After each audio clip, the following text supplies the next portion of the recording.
პირველ რიგში მიუსამძიმრე პარტიების და ქალბატონის ოჯახს ეს არის უდიდესი ტრაგედია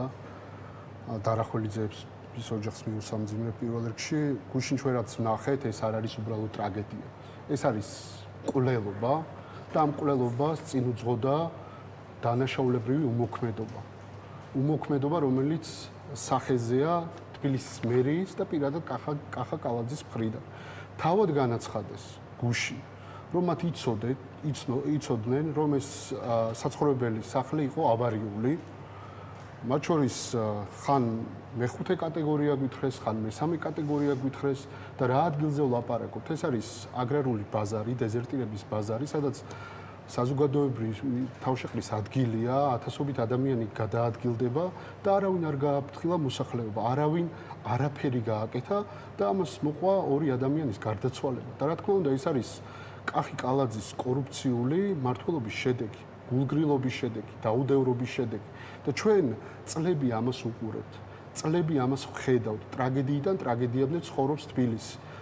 ვაკის პარკის შადრევანი წყნეთში როდესაც მიმდინარეობდა პარკის რეაბილიტაცია ბავშვი გარდაიცვალა იმიტომ რომ სადენი იყო ღია მდგომარეობაში დატოვებული ჩვენ ნახეთ გლდანში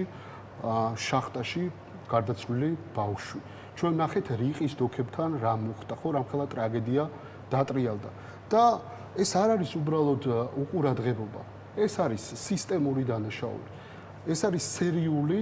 სახელმწიფოებრივი მუნიციპალური გულგრილობა რომელიც ადამიანებს კლავს კი ეს არის მკვლელობა და რა თქმა უნდა ამდენი ხნის განმავლობაში ამდენი ტრაგედია ვნახეთ და არავინ დასჭილი არავინ პასუხისგებელი და რა თქმა უნდა ჩვენ შევიტანეთ განცხადება და პროკურატურის მხრიდან ვითხოვთ მიუკერძოებელ გამოძიებას თუმცა რა თქმა უნდა რეჟიმის პირობებში არანაირი გამოძიება არ იქნება იმიტომ ამ კლეპტოკრატიული რეჟიმის სახე რა არის ხო მათთვის თავარი ამოცანა და პრიორიტეტი არის მოქალაქე არა მათთვის თავარი პრიორიტეტი არის საკუთარი ჯიბის გასქელება რაც კიდევ ერთხელ გამოიხატა გუშინ როდესაც მოქალაქეებს დაუპირისპირდა თბილისის მერი იმის ნაცვლად რომ პასუხისგებლობა აიღო